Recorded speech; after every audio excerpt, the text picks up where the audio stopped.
Jenny hospital மணியாச்சு கிளம்பல. இதோ அவ்வளோதாங்க கிளம்பிட்டேன் போகலாம். ஜென்னி மறந்துடாத அந்த ஸ்கேன் ரிப்போர்ட்லாம் எடுத்துட்டு வா, டாக்டர்கிட்ட காட்டணும். எடுத்துட்டேங்க. ஏங்க போலாமா? போலாம் ஜென்னி.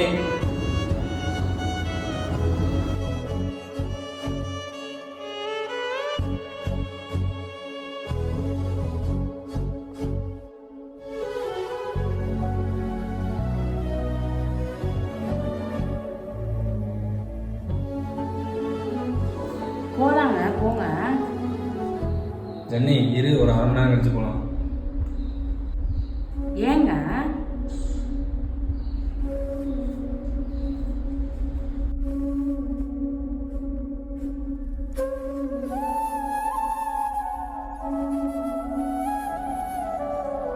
என்னங்க பண்ணிட்டு இருக்கீங்க? ஹாஸ்பிட்டலுக்கு டைம் ஆயிட்டு இருக்கு, போலாமா இப்பயாவது?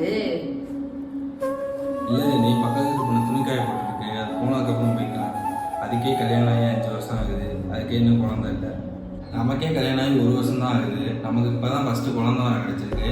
அதுவும் முதல் ஸ்கேன் போட்டு அது அந்த பொண்ணு முதல்ல அமைச்சிட்டு போகட்டும், அது போகட்டும், போனதுக்கப்புறம் நம்ம போய்க்கலாம். ஏங்க அப்படிலாம் பேசுறீங்க? அவங்க காதல் வந்து அவங்க மனசு எவ்வளோ கஷ்டப்படுவாங்க. இப்போ சொன்னீங்கல்ல நமக்கு வரம் கிடைச்சிருக்கு அப்படின்னு சொல்லிட்டு, இதுக்கு பேர் வரம் கிடையாதுங்க. 1 வருஷத்துக்கும் மேலே கல்யாணம் ஆகி இத்தனை வருஷம் ஆகி குழந்தையே இல்லாமல் என்னைக்காவது ஒரு நாள் நமக்கும் குழந்தை பிறக்கணும் அப்படின்னு சொல்லிட்டு வெயிட் பண்ணி கடவுளாக பார்த்து அவங்களுக்கு ஒரு குழந்தையை கொடுக்குறாரு பாருங்க, அதுக்கு பேர் தான் வரம்.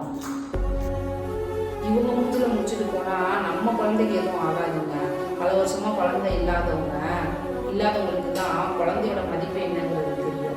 அதனால நம்மளை வாழ்த்தி தான் அனுப்புவாங்களே தவிர நம்மளை வருத்தி அனுப்ப மாட்டாங்க. வாங்க போகலாம்.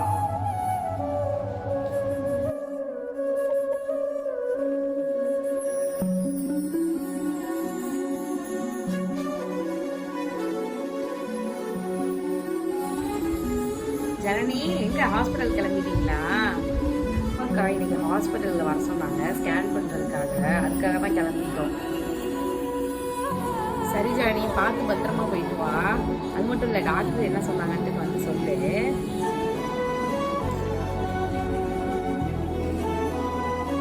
பார்த்தீங்களா